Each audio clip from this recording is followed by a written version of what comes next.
أهلا ومرحبا بحضراتكم وحلقة جديدة من برنامج شخصيات مضيئة.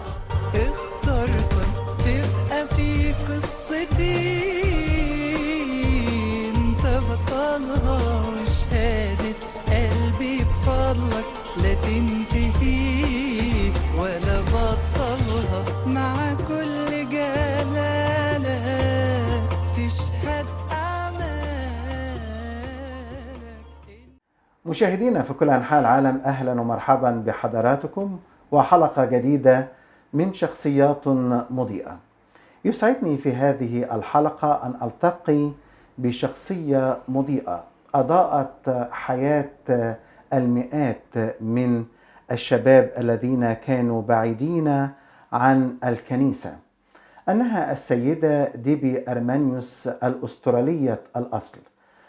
ديبي أرمانيوس أتت من عائلة أسترالية مكونة من 5 أفراد، الأب والأم وأخين وهي. ديبي أرمانيوس انضمت إلى الكنيسة القبطية الأرثوذكسية في عمر 15 عام، وتزوجت من أحد أبناء الجالية المصرية الأرثوذكسية الدكتور مجدي أرمانيوس وهي عمرها 18 عاما، وانضمت إلى الكنيسة القبطية الأرثوذكسية. بدأت تخدم في فصول مدارس الأحد، وعرف الآباء الكهنة مقدارها وعلمها، فأسندوا إليها أمانة مدارس الأحد في كنيسة أمير الشهداء ماري جرجس في كنزكتون. وفي عام 2002 أسست ديبي أرمانيوس مؤسسة إكسدوس للشباب، الشباب البعيدين عن الكنيسة، لتجذبهم إلى حضن الكنيسة. ديبي متزوجة من الدكتور مجدي أرمانيوس، ولها ابنة باسم إليزابيث وابن باسم لوك، وإليزابيث ولوك يخدمون في الكنيسة القبطية الأرثوذكسية. أثنى على خدمة ديبي كل من أبينا المتنيح قداسة البابا المعظم الأنبا شنودة الثالث نيح الله نفسه، وقداسة البابا المعظم الأنبا توادرس الثاني، وكل الآباء الأساقفة أعضاء المجمع المقدس الذين زاروا القارة الأسترالية. يسعدني أن ألتقي ديبي في برنامج شخصيات مضيئة لنتعرف عن حياتها وقصة نجاحها وتصميمها على جذب المئات من الشباب لحضن الكنيسة. ديبي أرمانيوس، we welcome you في برنامج شخصيات مضيئة أو illuminated character. Definitely أنت شخصية مضيئة. I know that you speaking Arabic little bit. شوية. And you prefer to run the interview in English. Yes. From time to time we will ask you in Arabic and we will ask you in English. Yes. I know that you understand the basic Arabic. فخلينا نبتدي بمين هي ديبي أرمانيوس. مين أنا؟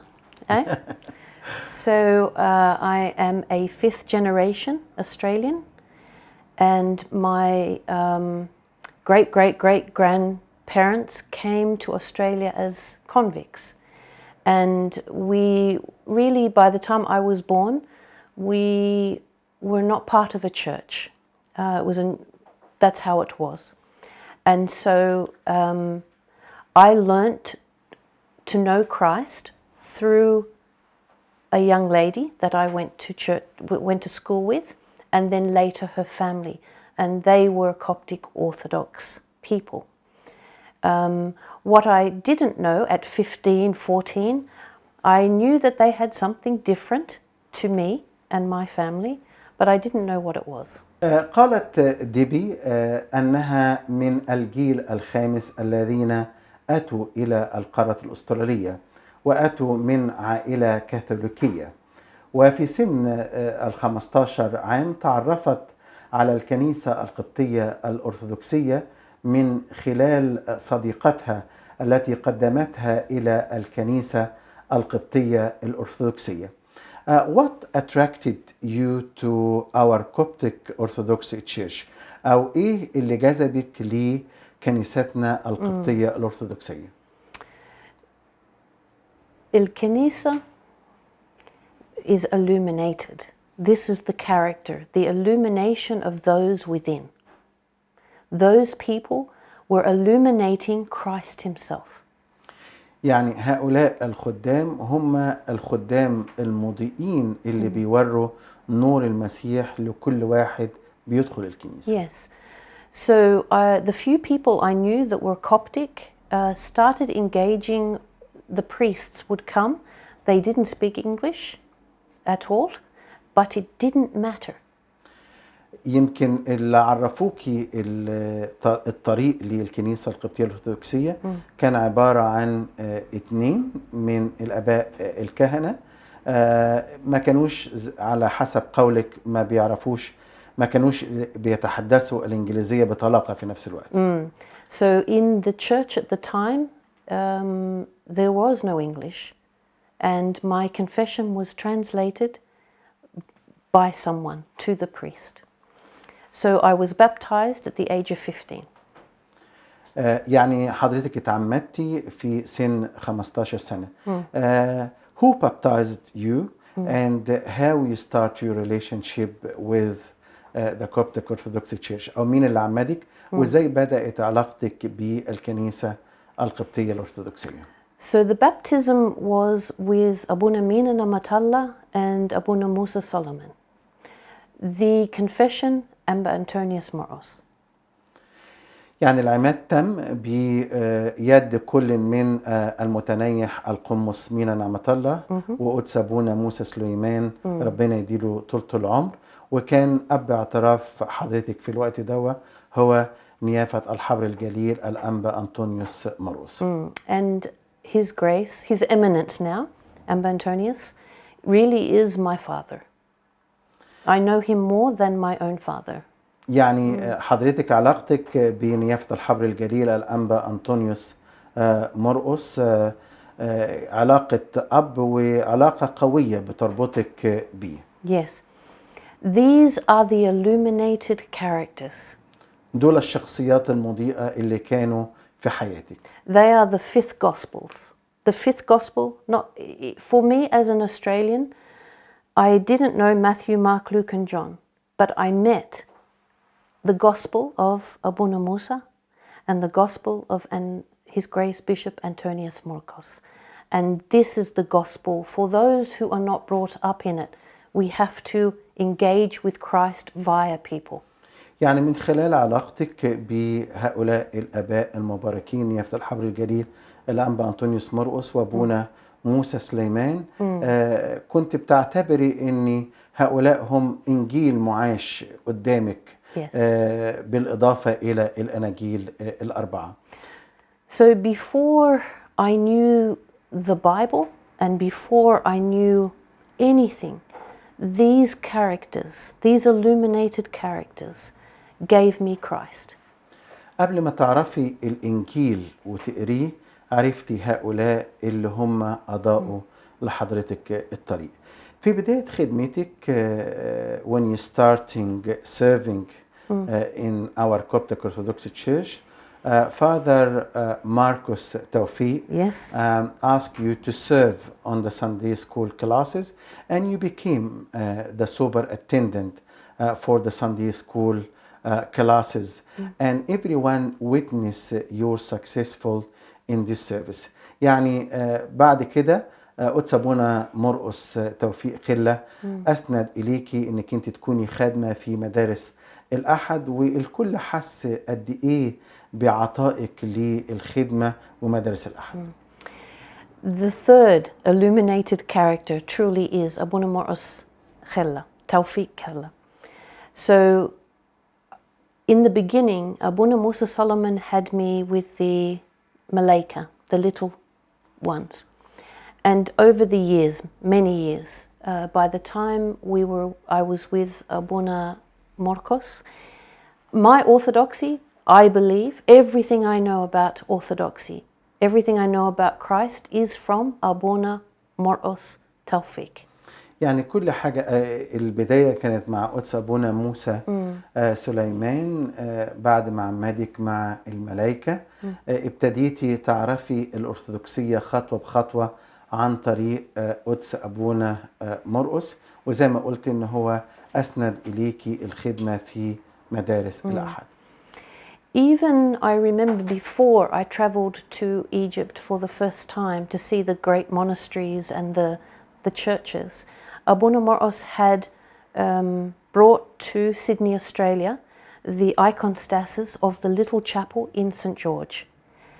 To this day, I was introduced to the history of the church in Kensington, Australia, because with the iconostasis came the history and the beauty of the monasteries and the churches. يعني حضرتك قبل زيارتك لمصر وزيارة الأديرة القبطية كان أبونا مرقس جاب حامل الأيقونات في كنيسة ماري جرجس في كنزكتون، وابتدى يعرف حضرتك على الأيقونات، ودي أعتقد أن دي لمحة تاريخية ممكن نذكرها في المستقبل. Even today people ask, are you Coptic or were you Catholic before? Originally the family were Catholic, but we were not baptized as children and we never went to church. So really now, as I enter almost 60, I'm 60 next year, I have been Orthodox, Coptic Orthodox more than I have even been myself, having been baptized at 15. So this is who I am. I am Coptic Orthodox. يعني حضرتك فخورة بكونك أسترالية أرثوذكسية. يعني زي ما حضرتك قلتي إن كنتم جيتوا من عائلة كاثوليكية، لكن بداية العماد كانت في سن 15 سنة لأنكم ما تعمدتوش أصلا كاثوليك، لكن حضرتك دائما بنحس بفخرك إنك قبطية أرثوذكسية بتقدمي خدمات not only to the Egyptian community but to the Australian community.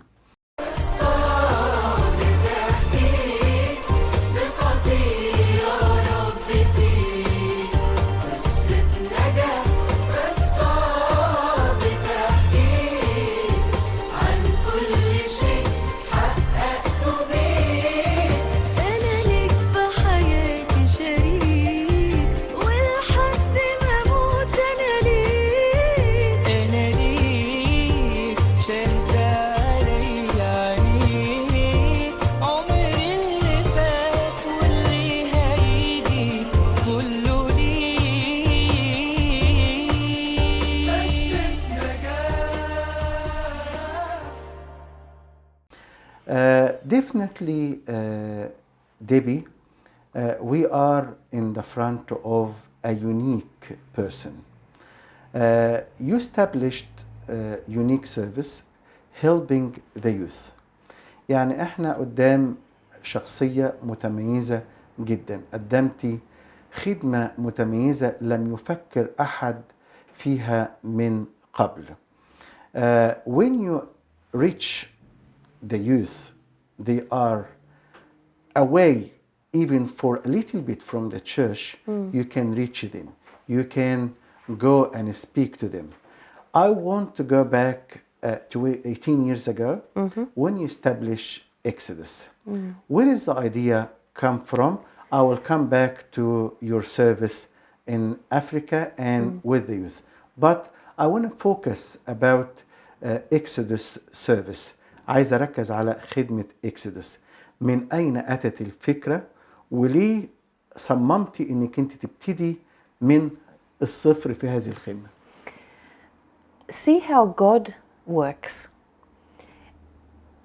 For me to sit here on Agapy TV and being part of the Coptic Orthodox Church is God's work, because I am the least to be sitting here. How is it that God can come to me via an ancient church, and a church that at the time didn't speak English? How is that possible? يعني إحساسك بعدم الاستحقاق، وجودك معانا في هذا البرنامج، إن إزاي ربنا يجيلك لغاية عندك علشان خاطر يقدم لك نفسه وتخدمي الكنيسة. أنا عايز أستأذن حضرتك وأقول للسادة المشاهدين إن حضرتك you wearing Exodus uniform 24 hours 7 days a week. يعني 24 ساعة 7 أيام وأنت لابسة اللبس اللي إحنا شايفين حضرتك بيه. لما بتقابلي قداسة البابا توادرس بتبقي لابساه. When you met with his Holiness Pope Shenouda III, he was wearing Exodus.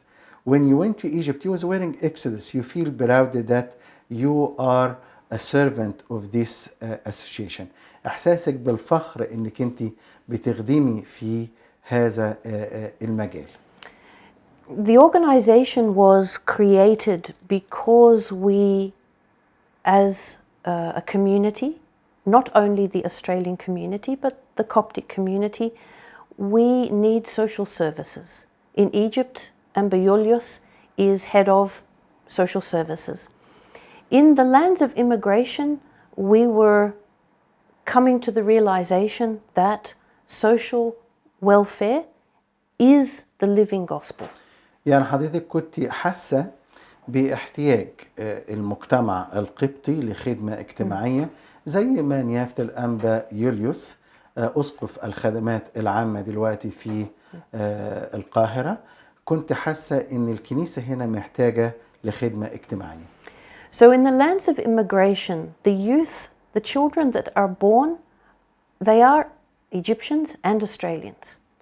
So God organized an Australian who knows the culture and knows what the young people are living in, as well as a Copt to reach them. يعني الأولاد اللي مولودين هنا بيعتبروا أسترال مصريين أقباط، وربنا بعت حضرتك كواحدة أسترالية تعرف تفهم الحضارة والثقافة الأسترالية، تقدر توصل لهم بسهولة. So God has a plan for everyone. يعني ربنا عنده خطة في كل الأوقات. Even those who do not know Him. حتى الناس اللي ما يعرفوش.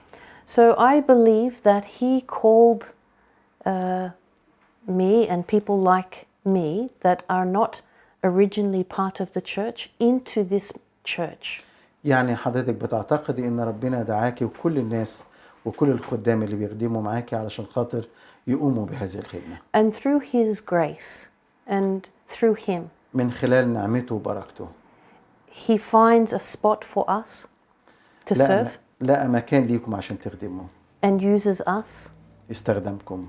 And every day in this place, even the non-Egyptians who work in Exodus, every day they say, that is your God. He just worked. We saw him. يعني حتى الناس اللي هم مش مصريين ومش أقباط بيشوفوا عمل ربنا الحي في كل الأوقات ومن خلال الأعمال اللي بتلاقوها. I want to go back to the start of Exodus. I know there is misconception أو يمكن اعتقاد خاطئ من الكوميونتي أو من المجتمع يقول إن إكسودس بيخدموا ناس يمكن مش على مستوى روحي. They need spiritual or a certain spiritual level. بس مش دلوقتي. مش دلوقتي. Everything is good. Okay. Can I go back to 2002 when you started this service in a park? Yes. You started with 5 people. ابتديتوا بخدمة 5 أشخاص.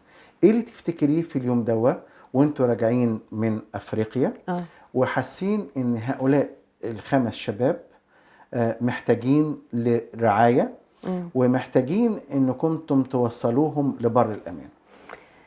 His Grace, His Eminence,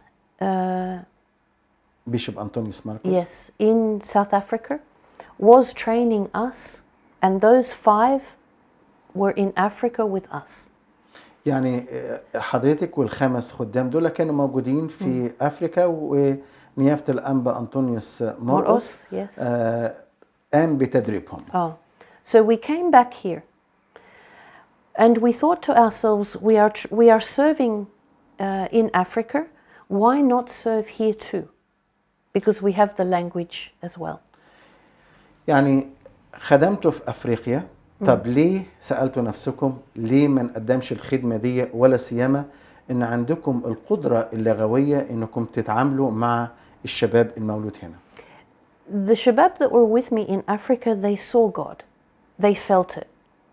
يعني الشباب اللي كانوا موجودين معاكي شافوا ربنا وحسوا بيه. And they desired him here. Because you can't live away from your home. So once they had engaged, once they had been illuminated by Christ in the field, in the mission field in Africa, they desired it here too. زي ما ضوء ربنا أضاء عليهم وهم في أفريقيا، عايزين يجوا يدوا الضوء ده وينوروا حياة ناس كتير. And those 5 work in Exodus almost 20 years later. They're still here. يعني ال5 خدام دول ما زالوا شغالين معاكم حتى دلوقتي. So we went looking for the youth that had disengaged from the parishes. يعني قعدتوا تدوروا على الناس اللي مش عايز أقول منفصلين، لكن ما كانش ليهم علاقة قوية بالكنيسة. Yes. They were still Coptic, but they had dropped away. كانوا ما زالوا أقباط، لكن ابتدوا يبعدوا عن الكنيسة شوية.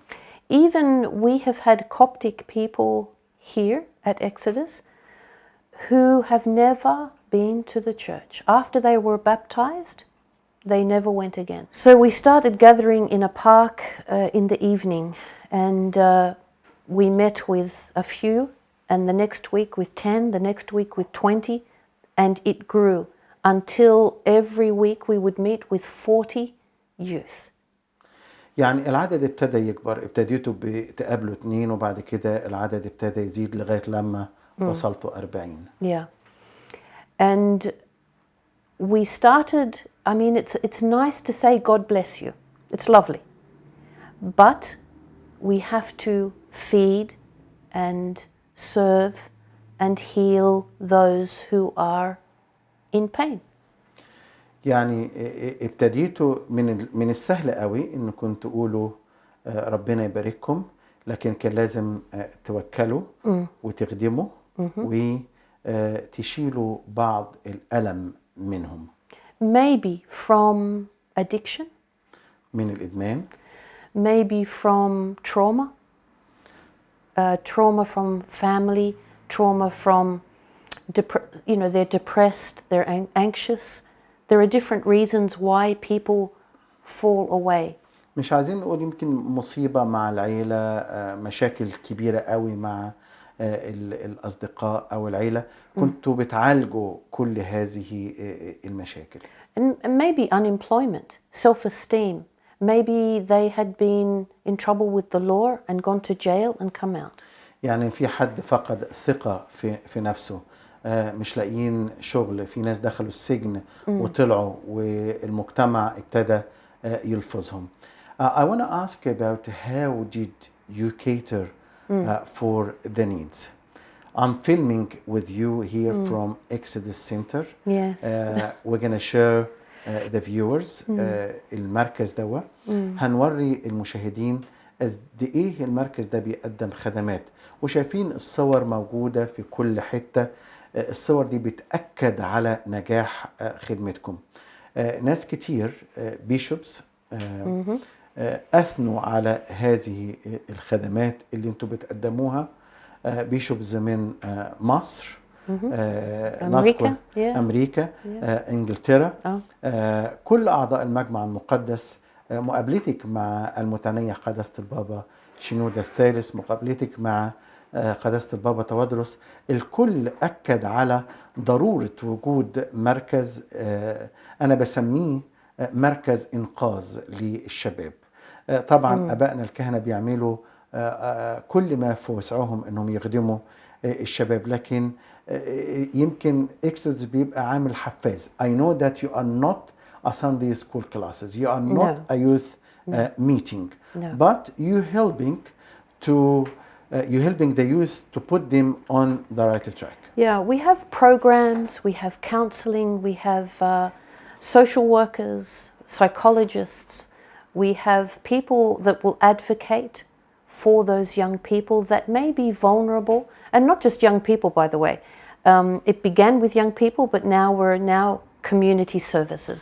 I want to actually congratulate you. عايز Yeah, أهنيكي. thank God. You are not Exodus Youth Works, No. but Exodus Community services. Community service, Yes. which is helping المجتمع الأسترالي كله اللي حوالينا. ديبي قبل ما نكمل الحديث الممتع مع حضرتك ونتعرف على الخدمات الناجحة اللي قدمتيها، خلينا نطلع فاصل نشوف مجموعة من الصور اللي بتثبت قد ايه نجاحك وعمل وايد ربنا معاكي في الخدمة، وازاي قد ايه المتنيح قداسة البابا شنودة الثالث ربنا يناح نفسه، وقداسة البابا تودرس ربنا يديله طولة العمر، كانوا فرحانين بهذه الخدمة. نشوف مجموعة من الصور ونرجع نكمل الحديث مع حضرتك. مشاهدينا فاصل ونعود لنستكمل حديثنا مع السيدة ديبي أرمانيوس، أمينة خدمة منظمة إكسودوس لخدمة الشباب والمجتمع.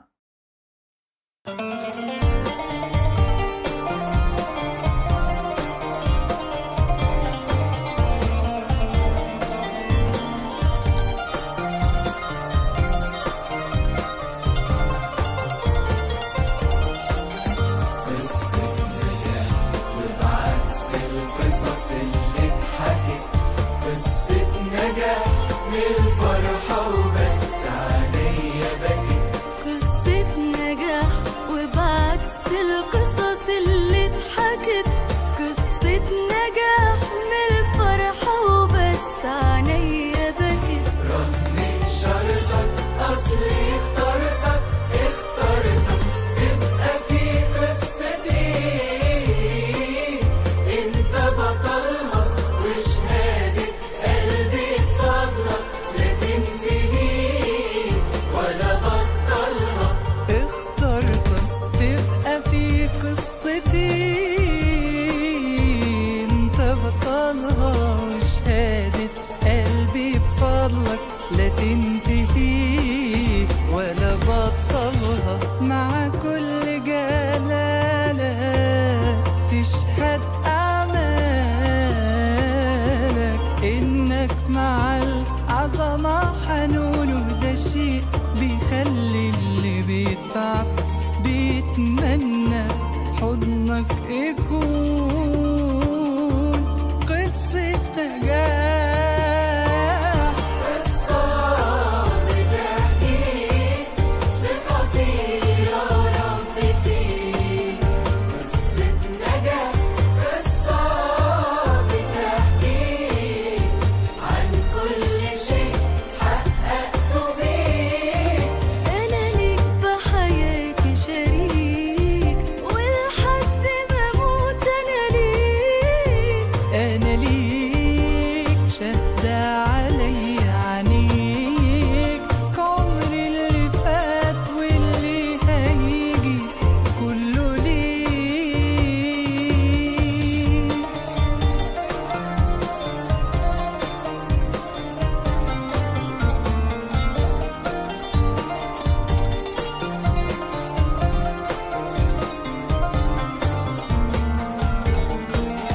قصة نجاح وكفاية حكايات حزن وفشل، قصة نجاح ضربوا حبي ليك المثل، قصة نجاح وكفاية حكايات حزن وفشل، قصة نجاح ضربوا بحبي ليك المثل، انت خلاصي تاج على راسي، اصل انت قوتي نصرتي، على أعدائي ترفعني في حضنك بابا. مشاهدينا ورجعنا لكم بعد الفاصل، وما زال حديثي مستمر مع السيدة ديبي أرمانيوس، أمينة خدمة منظمة إكسودوس. Debbie, I'm sure you felt God's hands working with you through 18 years now.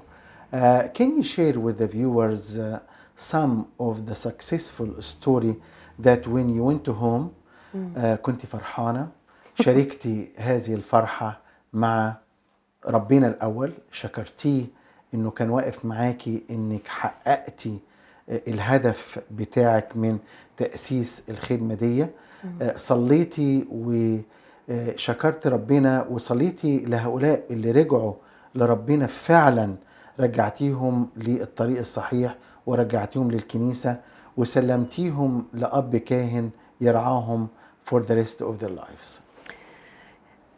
There would be so many. Every day here is something special. We enter the place, as I said before, even people who are not recognizing themselves as Christian recognize God's hand in so many stories, so many. From young people that have been addicted to some of the worst drugs available. يعني كان في علاج لمجموعة من الشباب الصغيرين قوي وإدمانهم لأسوأ أنواع المخدرات الموجودة هنا. Sometimes for 20 years someone can be addicted to a horrible drug and has gone to rehab and tried everything. يعني ممكن يكون شاب أدمن المخدرات لمدة 20 سنة وبرضه راح مستشفى عشان خاطر يتعافى من هذا الإدمان لكن برضه بيرجع له تاني. Any rehab in the world will have 10 steps of recovery. أي علاج للإدمان بيحتاج 10 خطوات علشان خاطر يتعافى منه. Whether they are a secular or perhaps a religious rehab center. يعني ممكن يكون المركز ده ديني أو غير ديني. Yep. And they are based on the knowledge of something bigger than you. يعني بيتوقف على حاجة أكبر منك. So the human being wants to know that there is something bigger than him out there. الإنسان بطبيعته لازم يتوقع أن في حاجة أكبر منه. Because he is failing to discipline himself in his life. لأنه فشل إن هو يعاقب نفسه بنفسه. So recognizing that there is a higher being, that's what the term they use, or God in for us is important. يعني الاعتماد على ربنا هو كان الهدف الأساسي من خدمتكم. With that, when people know that you are walking with them in their trauma and praying for them, لما الناس تحس إن كنتوا ماشيين معاهم كخدام من خلال المصيبة اللي لمت بيهم ده بتخفف الألم عنهم. and it encourages them to do another day. وتشجعهم إنهم يعيشوا ليوم تاني وتديهم أمل ليوم تاني. And God teaches us that we are all broken وربنا علمنا إن إحنا كلنا مكسورين in some way. بطريقة أو أخرى. And so when we walk with young people that are also broken, يعني كل مرة بنمشي مع الشباب الصغير المكسورين we can arrive at a safer place. يعني ممكن نوصل لمكان آمن. So the young people that started Exodus with me 20 years ago decided on the name Exodus. الخدام اللي ابتدوا معاكي من 18 سنة فاتت اختاروا اسم إكسودوس. Because Moses walked with the people that were enslaved by Pharaoh and set free, but they walked for 40 years in the wilderness. يعني اختيار الاسم جه من موسى النبي لما عبر بشعبه إلى بر الأمان. Until they reached the promised land, a place of safety. لغاية لما وصلوا إلى أرض الموعد. So we see perhaps things like addiction and trauma and low self-esteem as a form of entrapment.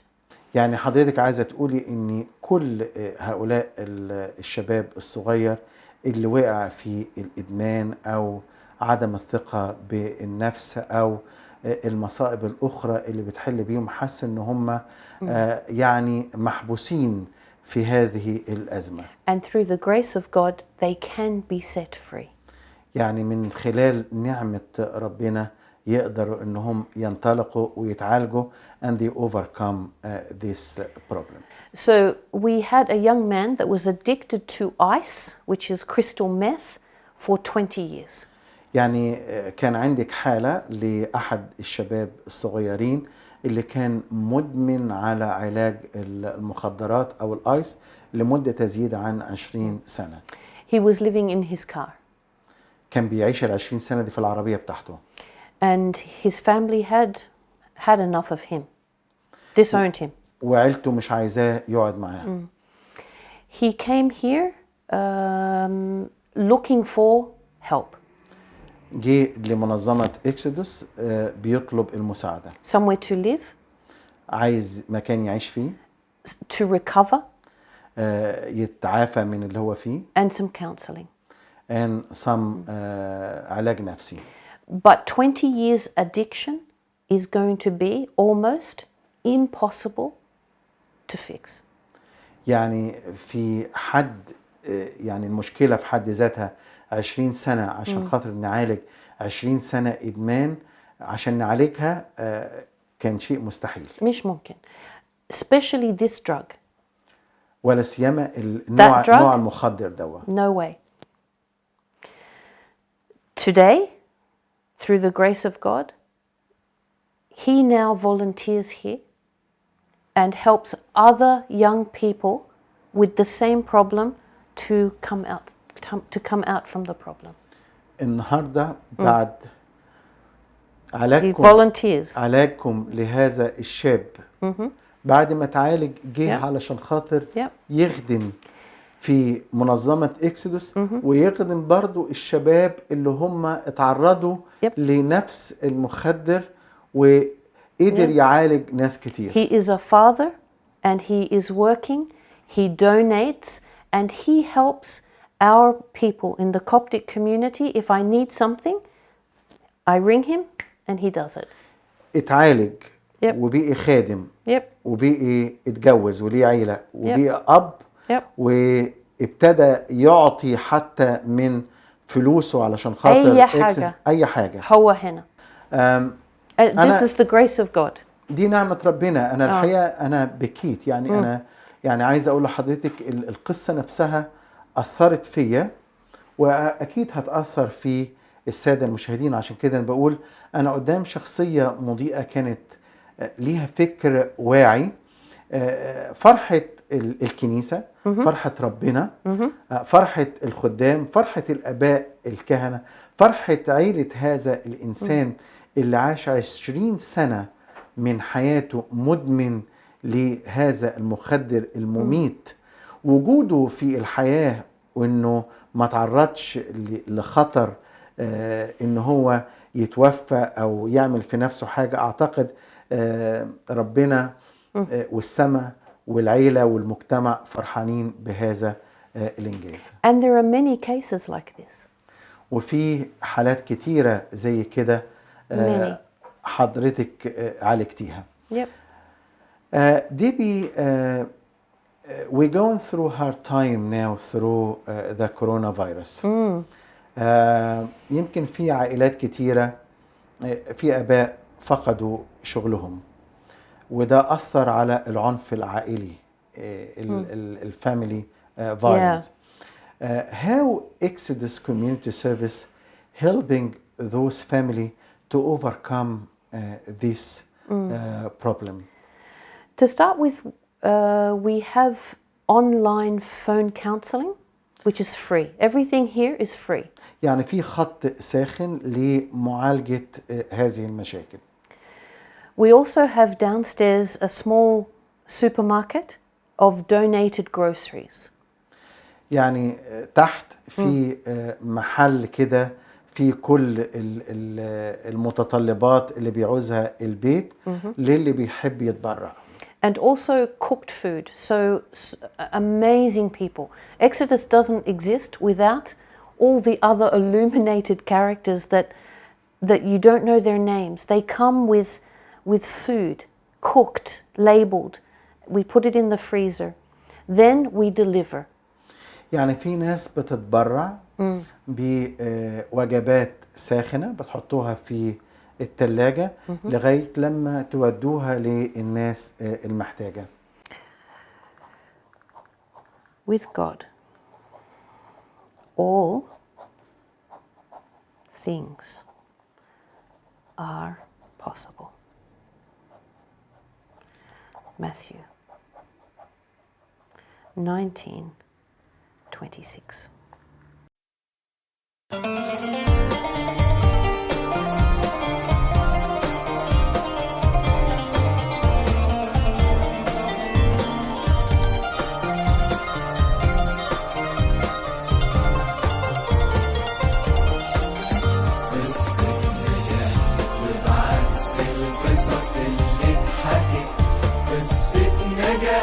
الفرحة وبس عليا بكت قصة نجاح وبعكس القصص اللي ضحكت قصة نجاح من الفرحة وبس عليا بكت رغم شرطك أصلي اخترتك تبقى في قصتي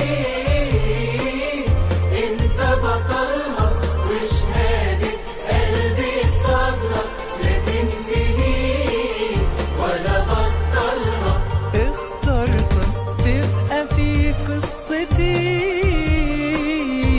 انت بطلها وشهادة قلبي بفضلك لا تنتهي ولا بطلها مع كل جلالة تشهد أعمالك إنك مع العظمة حنون وده شيء بيخلي اللي بيتعب بيتمنى في حضنك يكون قصة نجاح قصة بتحكي ثقتي يا رب فيك قصة نجاح قصة بتحكي عن كل شيء حققته بيك أنا ليك بحياتي شريك ولحد ما أموت أنا ليك. I'll tell you a story. There was a young girl who could not live at home because of reasons. Very difficult situation. يعني في بنت ما كانتش عايزة تعيش في بيت عيلتها لسبب أو لآخر. And she lived with us for many years in one of our refuges. يعني عاشت معاكم في مركز إكسدوس في حجرة من حجر اللاجئين. One day, it was the Eid, كان في يوم عيد يعني إيستر أو كريسماس. and we had people cook food, and because they can't go home, we are their family. ناس ابتدوا يطبخوا عشان خاطر العيد وجابوا الأكل في المكان. So the table was set downstairs, and يعني الأكل كان مفروش على الترابيزة تحت. amazing food, ملوخية, رز, فتة, كل حاجة. And the young girl, she sat and she began to eat the ملوخية. And then she began to cry. I go, oh my goodness, what's wrong with the ملوخية? في حاجة? She said, no. It reminds me of my home. This ملوخية was made with love. Yeah. And it healed her. ملوخية is, what is ملوخية? It's nothing. But the love, or the, what is it, nafas? نفس That was نفس made, الأكل. it came to her, and she remembered the days when things were good. يعني بالرغم من بعدها عن عيلتها كل السنين دي في يوم العيد أول ما ابتدت تاكل الملوخية افتكرت البيت بتاعها وإنها كانت بتاعة تاكل الملوخية في بيت عيلتها. إيه اللي حصل بعد كده؟ These are the people that keep Exodus alive. You know, the lady that made the molokhia, the lady that dropped off. Every day the door is open and things are coming and things go. They don't stay. It's quite amazing. يعني كل يوم الناس بتتبرع سواء بوجبات أكل أو بمبالغ. الكلام ده أو الوجبات دي بتفضى وبتتملي تاني يوم. ربنا موجود كل اليوم. كل اليوم. Absolutely. And this is the exciting thing. The work is hard, but we sleep very well. During the coronavirus, the pressure on the families are tremendous, all right? And someone became homeless just today's Sunday, so on Friday. Someone came, nowhere to live. So we had to find somewhere to live. And the money, because of everyone is suffering, donations have dropped. Absolutely justified. And we live like in Exodus. The manna drops every day. We eat, and there's nothing for tomorrow. But we're used to that. يعني بعد مشكلة الكورونا فيروس أو الكوفيد 19 طبعا ناس كتيرة خسرت شغلها والتبرعات قلت والدخل قل. لكن حضرتك قلتي إن في واحد became homeless ملوش مكان ينام فيه يوم الجمعة اللي فاتت. إيه اللي حصل بعد كده؟ So we found him somewhere to stay, and we in a hostel, which we had to pay because he didn't have any money. And we don't have much money. يعني لقيتوا له مكان يقعد فيه زي كده مخيم أو معسكر وانتوا اللي هتدفعوا الفلوس. بالرغم من ما فيش تبرعات كتير لكن ربنا متأكد through the prayers of the servant and the bishops and the priest and the pope. I'm sure God will send us something. Absolutely, and we're not anxious at all. The people that we survive on donations, and then during COVID-19, people have lost their jobs. So how can they donate? How? And the government is giving some money, but this person needed somewhere to stay, and I have to book 2 weeks. So I paid. And someone said to me, "You sure you're going to pay that money?" I said, "Sure." So we paid. But you have faith. You have faith that God will send you the money in the right, Yes, the right time. Yes, but even a very naive faith, not strong, just that's my job. DB, but can I tell you, someone donated a pram and some things. They donated old. We cleaned them up, we put them on the internet, hopefully to sell them. The money I paid that time for that man on Friday, 2 hours later, someone came and said, "Oh, by the way, I sold the pram for you, here's the money." And it was the money, the same money.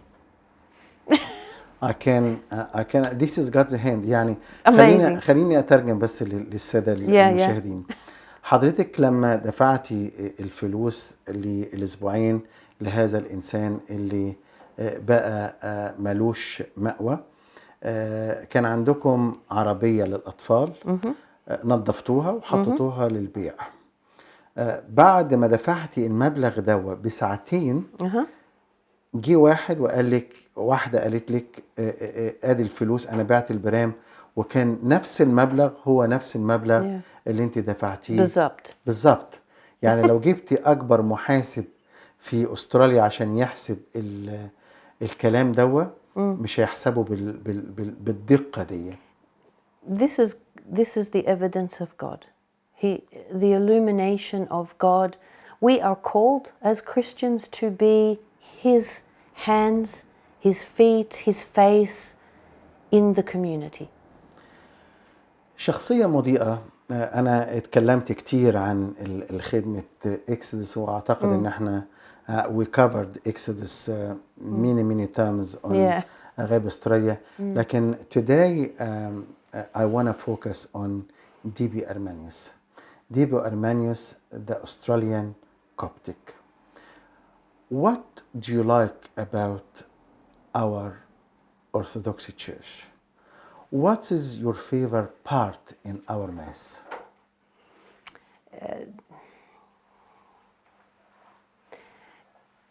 See how beautiful the church is. See how beautiful this faith is. That we're having this conversation now. I shouldn't know anything about Christ or anything about the church or the Coptic church or Egypt or the monasteries. And look how God works. Everything I am is because of you. Everything I have is because of you, the church. And it's so important that the church is illuminated in our community, because when I speak to my husband, I always say to him, you know, the church is like this jewel box, and sometimes you lift it and you let people see the rubies and the diamonds, but then we close it very quick. We don't leave it open enough to call people in to have a look. It is magnificent. يعني حضرتك بتنسبي النجاح دوا للكنيسة في حد ذاتها، تعتبر مؤسسة مضيئة بتضيء للعالم. وفي حديثك مع الدكتور مجدي شبهتي ان الكنيسة زي علبة الجواهر كده، او العلبة اللي مليانة بالذهب والألماظ. لما بفتحها بشوف بسرعة ايه اللي موجود فيها وبقفلها، لكن ما بسيبهاش مفتوحة. Debbie, I enjoyed talking to you and listening to these wonderful stories. يعني سعيد جدا ان انا التقي بيكي في مركز إكسيدوس، هذا المركز المشع للمجتمع الأسترالي. فرحان اني اسمع كل القصص اللي حسينا فيها فعلا بإيد ربنا. معنى ان واحد يبقى مدمن لمدة 20 سنة، واحد ان هو يبقى ملوش مأوى، وربنا يبعت الفلوس اللي انت دفعتيها انه يقعد في هوستل بعد ساعتين من اعتقد معجزات كتير بنشوفها كل يوم. I'm sure your family proud to see two servants, mom and dad. Can I share with the viewers something Channel 7 mentioned about your lovely husband Dr. مجدي أرمانيوس. دكتور مجدي أرمانيوس ظهر في القناة السابعة اللي بتبث في أستراليا، وقال أنا دكتور أسنان، وأنا عارف إن اللي يحب يتعالج من طب الأسنان أو يتعالج أسنانه بتبقى مكلفة جدا. اللي ما معهوش فلوس أنا فاتح عيادتي علشان خاطر يدخل ويخبط عليا وأنا هعالجه من غير فلوس ومن غير مواعيد. Debbie, I enjoyed talking to you today. Finally, Debbie, what you would like to say to the church and what you would like to say to the servant. إيه اللي تحبي تقوليه للكنيسة وإيه اللي تحبي تقوليه للخدام؟ Thank you. Thank you for shining. Thank you for illuminating my life and allowing my family to be part, to live in that light. يعني بتشكري الكنيسة على إنها خلتك من خلال إضاءتها للمجتمع وللعيلة إن حضرتك وعيلتك المباركة تكون جزء لا يتجزأ من المجتمع الكنسي. And to all the servants through the last, from 15 years of age to tomorrow, all the servants that have participated and shone in my life, all of this is because of them. They shared the light of Christ.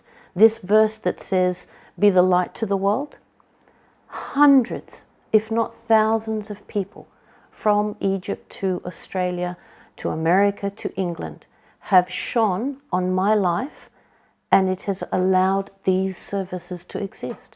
Each and every one of you.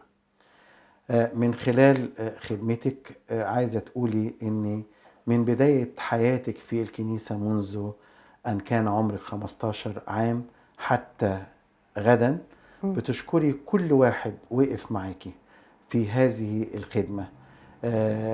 كل اللي موجودين من آباء كهنة موجودين في استراليا، في أمريكا، في لندن، في أفريقيا، بتشكريهم إنهم صنعوا ديبي أرمانيوس الخادمة. I am here because of you. أنا موجودة بسببكم. Yes. لولاكم ما كنتش أكون موجودة. 2,000 years of faith exists today, and I know it. It's 2000 amazing. سنة 2000 Yeah. سنة موجودة، عرفتها من خلالكم. You've carried it well. Debbie, thank you very much for your time.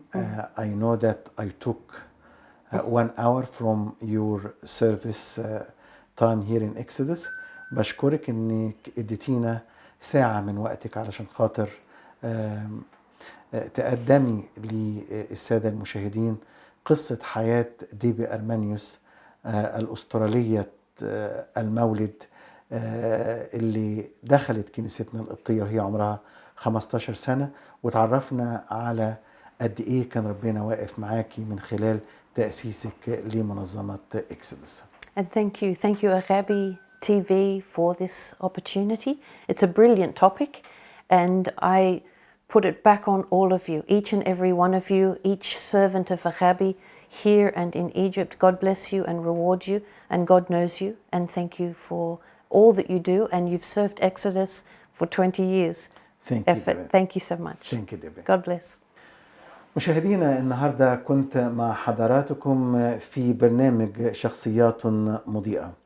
النهاردة التقيت بسيدة أسترالية المولد، انضمت إلى الكنيسة القبطية المصرية الأرثوذكسية وهي عمرها 15 عاما.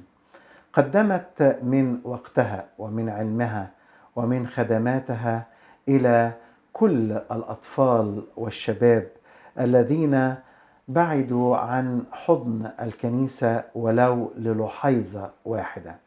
عملت على مدار 24 ساعة 7 أيام في الأسبوع، وكانت لها الأثر الإيجابي في تغيير حياة مئات الشباب. بنشكر متابعتكم لهذه الحلقة من شخصيات مضيئة، وعلى أمل اللقاء بحضراتكم في حلقات قادمة. أجمل الأمنيات من فريق العمل، وإلى اللقاء.